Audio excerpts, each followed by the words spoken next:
Hello everyone, welcome back to Senegalese Twisted. I'm back again with another review for Maîtresse d'un homme marié. Today I'm finally going to talk about episode 30 of the third season. Episode 30 starts off with Pagay and Marodi, and they're just sitting, and then they start to talk, and Marodi notices that the house is empty because Amsa is mostly at the salon, Biram is at work, and the kids are with Jalika.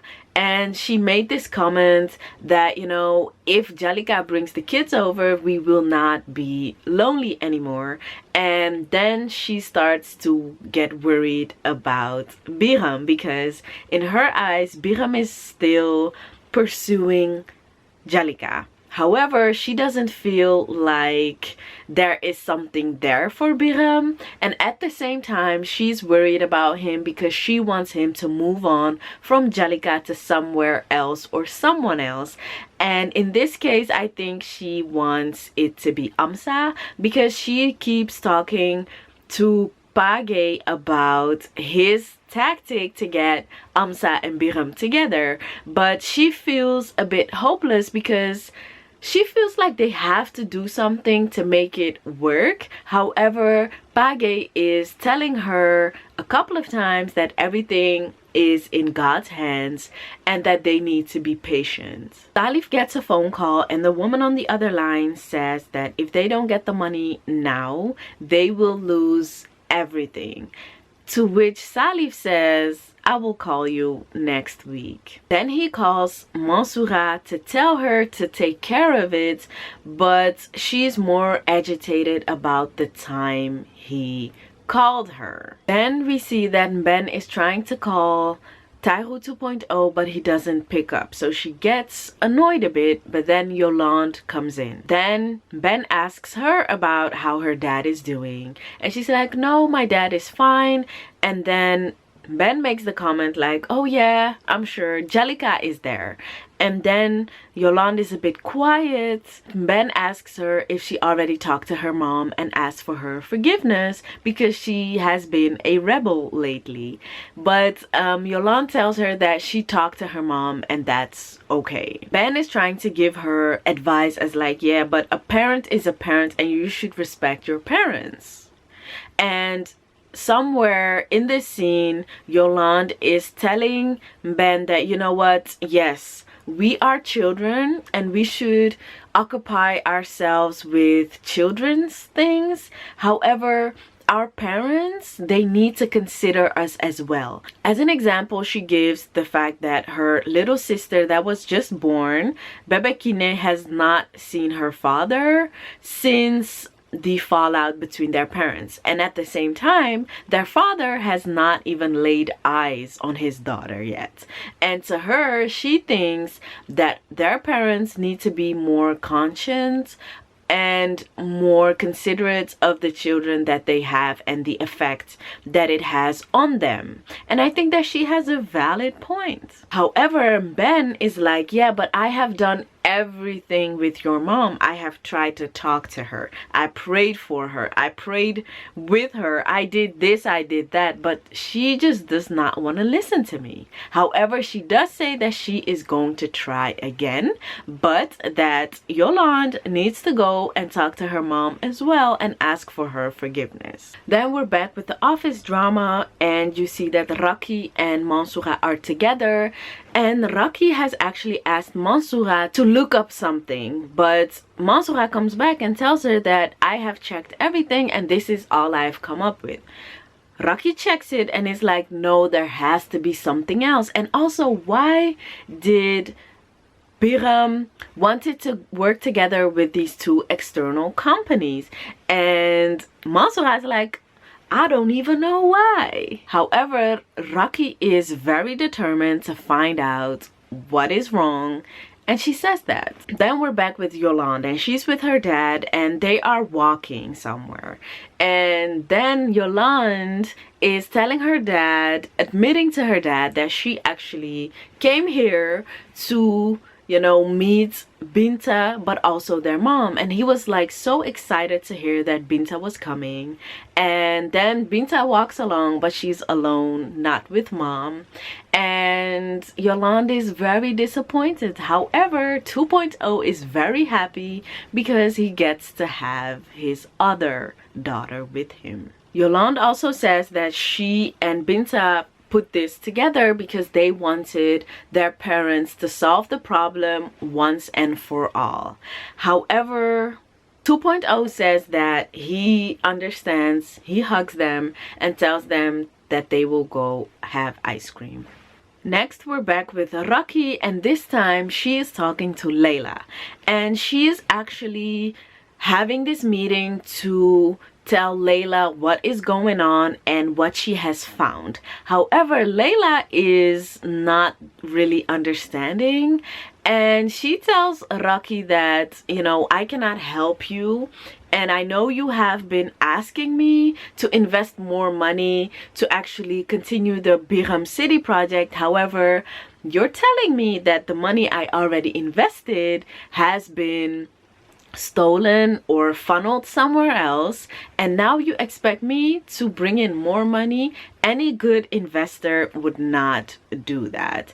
And she does have a point, but I also understand Rocky because she thought that she could gain her trust by telling her and playing, you know, like an open book, but it did not work out that way.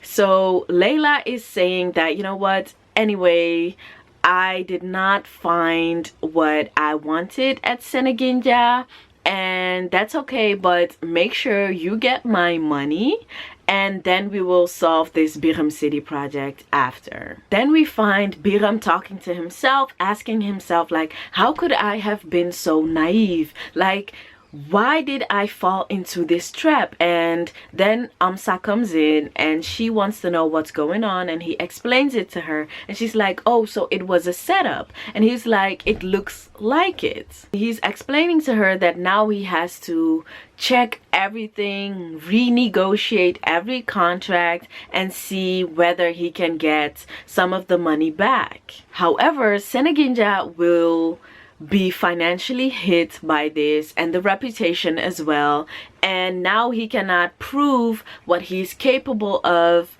now that this is a thing. Amsa's response is very understanding, supportive also, and she is telling him that, you know, it's not your fault, and I have seen you go through a lot of things, and I'm sure that you will get through this one as well, and I believe in you. He is very appreciative of her support, and she's just saying that no, because when I was down and I needed you, you were there as well, so I'm just, you know, returning the favor.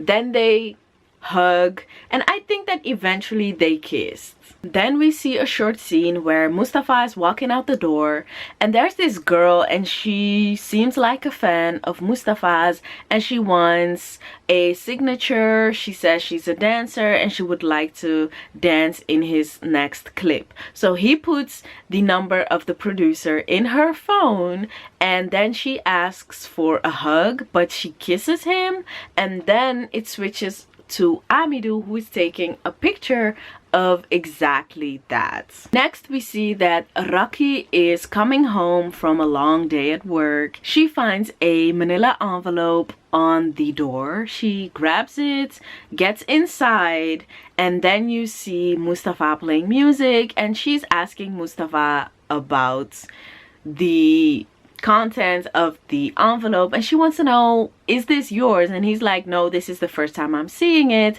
She gives him the envelope. The pictures fall out. He actually laughs and tells her that he does not have anything to explain to her, especially since he caught her flirting with Amidou.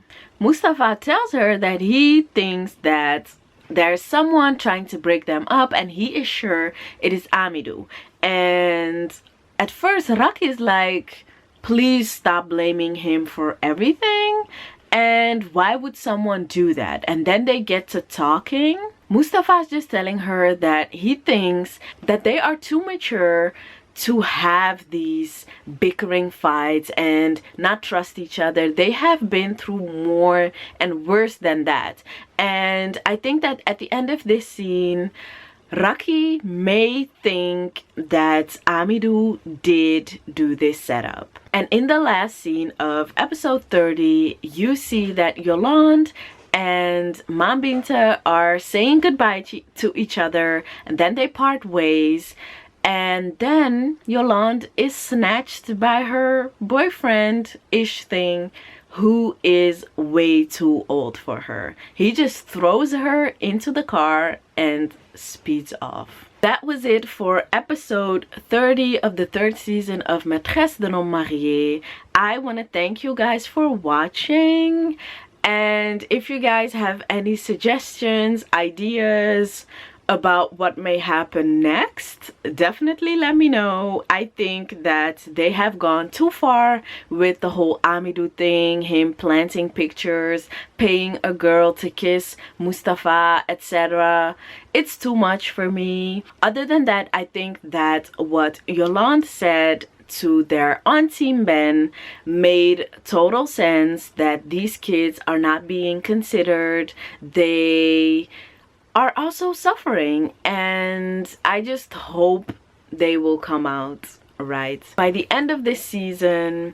And I really hope that nothing bad will happen to Yolande. But I do think that because Yolande is kidnapped right now, that they will have to stick their heads together, Taihu 2.0 and the Landa, to get their child back, and that maybe something positive for the whole family dynamic may come out of there.